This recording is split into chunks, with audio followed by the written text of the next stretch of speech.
लोगों के बीच एक जानकारी और एक आग्रह करने में आप लोगों के बीच आया।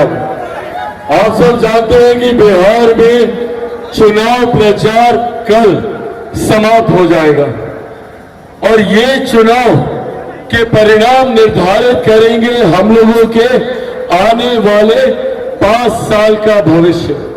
और ये 5 साल हर व्यक्ति के जीवन में महत्व रखते हैं और बिहार जैसे राज्य के लिए ये 5 साल एक स्वर्णिम काल के तौर पर होने जा रहे हैं, जहां एक तरफ हमारी केंद्र की सरकार प्रधानमंत्री नरेंद्र मोदी जी के नेतृत्व में निरंतरता में विकास की राह पर आगे बढ़ने का काम कर रही है, तो वहीं दूसरी तरफ हमारी राज्य सरकार एनडीए गठबंधन मुख्यमंत्री नीतीश कुमार जी के नेतृत्व में डबल इंजन की सरकार बनाकर आगे बढ़ने का कार्य कर रहा है।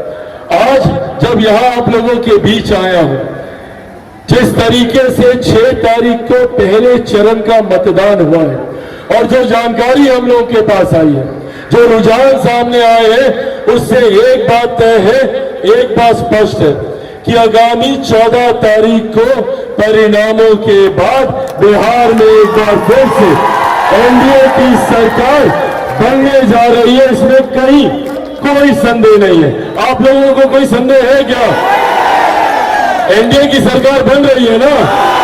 तो अब जब एनडीए की सरकार बनने जा रही है, तो ऐसे में जरूरी है कि आप ऐसे नेता का चुनाव करें, आप ऐसे नेता को चुनकर हमारी विधानसभा में भेजने का काम करें, जो नेता मुख्य धारा के साथ जुड़ा हो, जो नेता सत्ताधारी पक्ष का हो, जो नेता एनडीए का प्रत्याशी हो, जो नेता हमारे लोक जनशक्ति पार्टी रामविलास का प्रत्याशी हो। और उसके लिए यहाँ रजौली विधानसभा से हमारे भाई विनय चंद्रवंशी जी, विमल राजवंशी जी, हमारे भाई विमल राजवंशी जी यहां से, और हमारी बहन विनीता मेहता जी गोविंदपुर से, हमारी बहन विनीता मेहता जी गोविंदपुर से। जरूरी है जब ये जीत कर जाए तो ये सदन में जाकर, विधानसभा में जाकर आपकी समस्या के समाधान के लिए कार्य करें। और ये तब संभव होगा जब सरकार के साथ ये लोग होंगे। अगर गलती से किसी गलत नेता का चुनाव हुआ तो वो नेता अगले 5 साल आपको सिर्फ बहाना बनाने का काम करेगा। 5 साल तक आपको बोलेगा कि भैया सरकार हमारी बात नहीं सुनती, तो मंत्री हमारी बात नहीं सुनते, तो प्रशासन हमारी बात नहीं सुनता। ऐसे में जब ये बात है कि बिहार में एनडीए की सरकार बनने जा रही है, तो जरूरी है कि जब आप जिसको जिताकर भेजे तो वो उस सरकार का हिस्सा हो।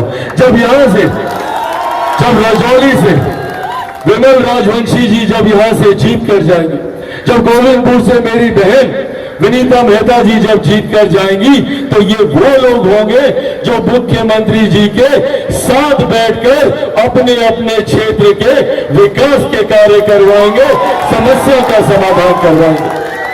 और तो और केंद्र सरकार से संवाद कर मेरे प्रधानमंत्री नरेंद्र मोदी जी से संवाद कर अपनी अपनी विधानसभा के लिए, रजौली के लिए, गोविंदपुर के लिए केंद्र सरकार की बड़ी से बड़ी योजनाएं ये ला पाएंगे। चिराग पासवान के साथ ये बैठकर खाद्य प्रसंस्करण उद्योग के क्या क्या उद्योग यहाँ पर लग सकते हैं, उसकी चर्चा हमारे साथ बैठकर ये करने का काम करेंगे।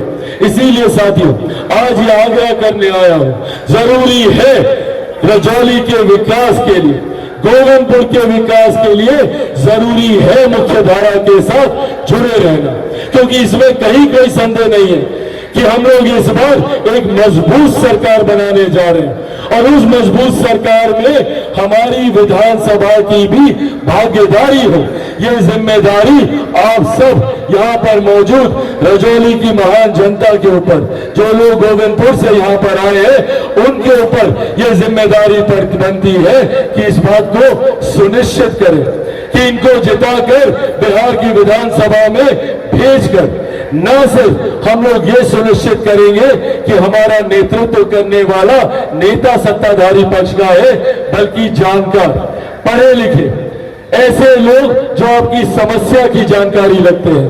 ये दोनों, विमल राजवंशी जी हो या विनीता मेहता जी, ये दोनों वो लोग हैं जिन्होंने विपरीत परिस्थिति में भी अपने क्षेत्र के विकास के लिए तत्परता से कार्य करने का प्रयास किया। इन्होंने उस वक्त भी इन्होंने आपकी चिंता की जब संभवतः इनको किसी का साथ नहीं मिल रहा था। उस वक्त भी दिन रात आपके बीच रहकर आपकी समस्या के समाधान के लिए इन लोगों ने दिन रात एक करने का काम किया। और आज तो साथियों, इनको केंद्र सरकार, राज्य सरकार पूरा समर्थन एनडीए का इनको मिल रहा है। तो ऐसे में ये मौका आपके हाथ से चूकना नहीं चाहिए। साथियों, एक तरफ हमारी केंद्र की एनडीए की सरकार मेरे प्रधानमंत्री नरेंद्र मोदी जी के नेतृत्व में इस बात को सुनिश्चित कर रही है कि अमीरी गरीबी के बीच की खाई को किस तरीके से दूर किया जाए, गांव शहर के बीच की दूरी को किस तरीके से कम किया जाए। गरीब कल्याण की योजनाओं के माध्यम से महिलाएं यहाँ पे भारी संख्या में मौजूद है। महिलाओं के सम्मान के लिए शौचालय बनवाना हो या इनके स्वास्थ्य की चिंता करके उज्ज्वला योजना देना हो, या कोई गरीब परिवार आर्थिक अभाव में इलाज से वंचित न रह जाए, आयुष्मान योजना के माध्यम से 5-5 लाख रुपए का मुफ्त इलाज कराना हो, या फिर देश की ही नहीं दुनिया की सबसे बड़ी गरीब कल्याण की योजना, जिसका श्रेय मैं मेरे नेता, मेरे पिता आदरणीय रामविलास पासवान जी को भी देता हूं कि आज उनकी वजह से प्रधानमंत्री गरीब जन कल्याण अन्न योजना के तहत देश में 80 करोड़ लोगों को मुफ्त में अनाज दिया जा रहा है। ये देन भी हमारी सरकारों की है। यहाँ राज्य में मुख्यमंत्री जी के नेतृत्व में किस तरीके से आर्थिक सशक्तिकरण किया जाए, पेंशन योजना में वृद्धि करने की बात हो या बिजली यूनिट को मुफ्त करने की बात हो, या महिलाओं के खाते में पहली किस्त में 10-10 हजार रुपए भेजकर उनको उद्यमी बनाने की सोच हो। आने वाले दिनों में दूसरी किस्त में 2 लाख रुपए और भेजे जाएंगे ताकि वो अपने व्यवसाय को स्थापित कर पूरे परिवार को पांव पे खड़ा करने का काम करे। साथियों, हमारी सरकार इस सोच के साथ आगे बढ़ रही है। वहीं दूसरी तरफ महागठबंधन है जो जात पात धर्म मजहब में हम लोगों को बांटता है, एमवाई समीकरण की बात करता है। एम क्या है भैया? सांप्रदायिकता में बांटना। और जिनको इन्होंने एम सांप्रदायिकता करके बांटा, उस एम के लिए भी आज तक इन्होंने कभी कुछ नहीं किया, उन्हें सिर्फ अपना वोट बैंक बना के रखा। तो वही दूसरी तरफ वाई में सिर्फ एक परिवार है।